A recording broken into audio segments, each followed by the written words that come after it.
ನಮಸ್ಕಾರ ಹಾಗೂ welcome to ಅಮ್ಮಾಸ್ kitchen. ಇವತ್ತು ತುಂಬಾನೇ ಟೇಸ್ಟಿ ಆಗಿರೋ ಟೊಮೆಟೊ ಬಾತ್ ಹೇಗೆ ಮಾಡೋದು ಅಂತ ನೋಡೋಣ ಬನ್ನಿ.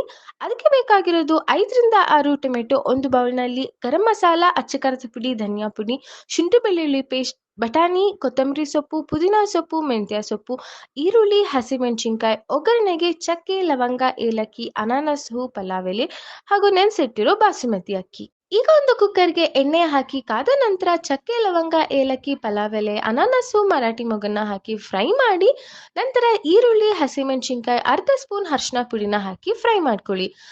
ಈಗ ಅದಕ್ಕೆ ಮೆಂತ್ಯ ಸೊಪ್ಪು, ಪುದೀನ ಸೊಪ್ಪನ್ನ ಹಾಕಿ ಮಿಕ್ಸ್ ಮಾಡಿ, ನಂತರ ಬಟಾಣಿ ಹಾಕಿ ಫ್ರೈ ಮಾಡಿಕೊಂಡು ಚೆನ್ನಾಗಿ ಬೇಯಿಸ್ಕೊಳ್ಳಿ.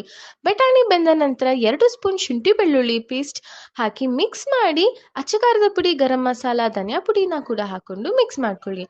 ನಂತರ ಟೊಮೆಟೊ ಹಾಕಿ ಚೆನ್ನಾಗಿ ಫ್ರೈ ಮಾಡಿ, ರುಚಿಗೆ ತಕ್ಕಷ್ಟು ಉಪ್ಪನ್ನ ಹಾಕಿ ಚೆನ್ನಾಗಿ ಬೇಯಿಸ್ಕೊಳ್ಳಿ. ಟೊಮೆಟೊ ಬೆಂದ ನಂತರ ನೆನೆಸಿಟ್ಟಿರೋ ಬಾಸುಮತಿ ಅಕ್ಕಿನ ಹಾಕಿ ಮಿಕ್ಸ್ ಮಾಡಿ, ಅಕ್ಕಿ ಅಳತೆಯಷ್ಟು ನೀರನ್ನ ಹಾಕಿ, ಕೊನೆಯದಾಗಿ ಕೊತ್ತಂಬರಿ ಸೊಪ್ಪು, ನಿಂಬೆ ರಸನ ಹಿಂಡಿ ಕುಕ್ಕರ್ನ ಮುಚ್ಚಿ ಸಿಮ್ಮಲ್ಲಿಟ್ಟು ಬೇಯಿಸ್ಕೊಂಡ್ರೆ ತುಂಬಾನೇ ಟೇಸ್ಟಿಯಾಗಿರೋ ಟೊಮೆಟೊ ಬಾತ್ ಸವಿಯಲು ಸಿದ್ಧ. ಈ ವಿಡಿಯೋ ಇಷ್ಟ ಆದಲ್ಲಿ ಲೈಕ್ ಮಾಡಿ, ಶೇರ್ ಮಾಡಿ, ಕಮೆಂಟ್ ಮಾಡಿ ಹಾಗೂ ನಮ್ಮ ಚಾನೆಲ್ನ ಸಬ್ಸ್ಕ್ರೈಬ್ ಮಾಡಿ. ಧನ್ಯವಾದಗಳು.